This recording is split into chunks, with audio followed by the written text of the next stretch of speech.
नमस्कार मेरे प्रिय दोस्त। आज हम बात करेंगे कि मृत्यु के बाद तुम कहाँ जन्म लेना चाहते हो।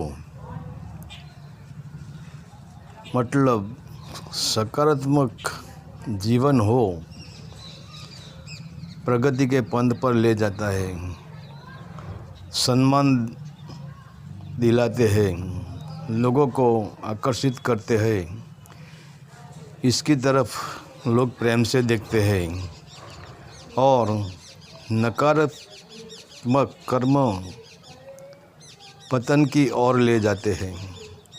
समाज में या जगत में इसका मान सम्मान नहीं होता और लोग इससे नफ़रत की दृष्टि से देखते हैं।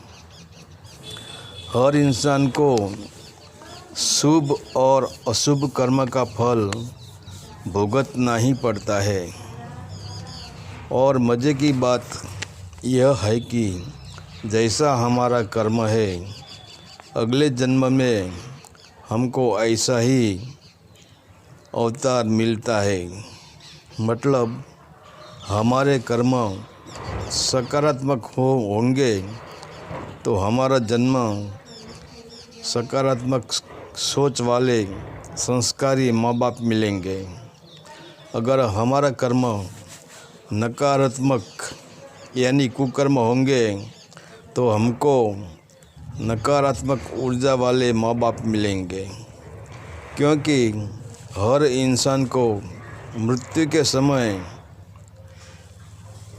में जिस कर्म में सुरता लगी रहती है, यूँ मानो कि सकारात्मक कर्म में जिसने जीवन जिया है वो मृत्यु के समय में नकारात्मक कर्म की भावना ही नहीं करेगा और सकारात्मक कर्म से सकारात्मक विचार मृत्यु तक चलता रहेगा। वो देह को छोड़ेगा मगर सकारात्मक ऊर्जा से देह को छोड़ेगा और मृत्यु के बाद जो कर्म का बीज रह जाते हैं वो भी सकारात्मक बीज होगा। जैसे आम का पेड़ सूख जाता है, मर जाता है, मगर उनके मीठे बीज रह जाते हैं तो वो बीज आम का ही पेड़ बनेगा।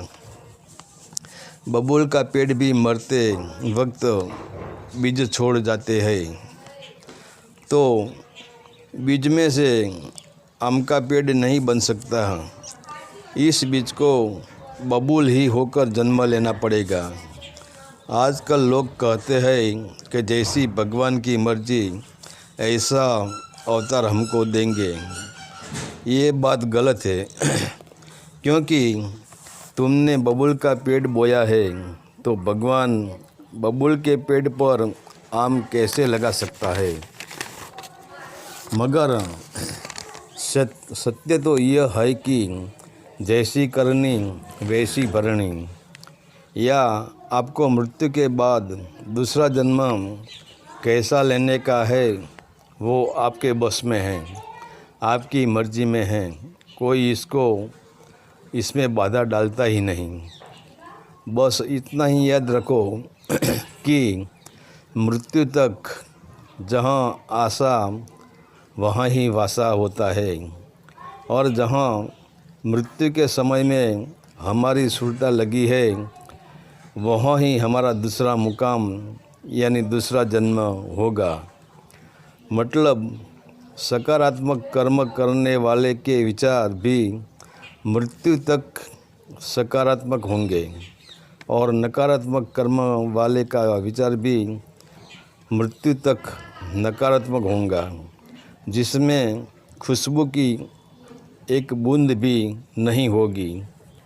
वो मृत्यु के वक्त नकारात्मक विचार का ही बीज छोड़ देगा।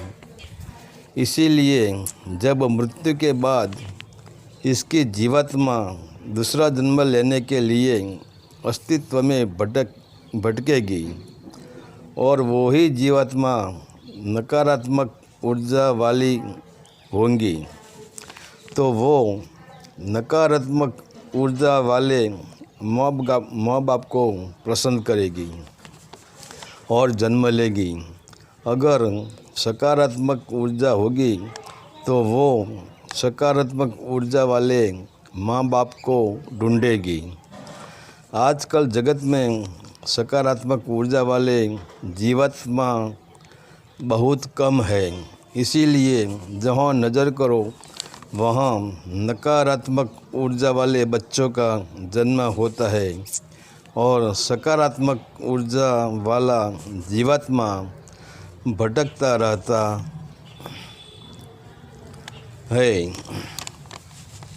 इसको भी जन्म तो लेना है, मगर सकारात्मक ऊर्जा वाले माँ बाप कम मिलते हैं। हरि ओम तत्सत। आदेश का प्रणाम।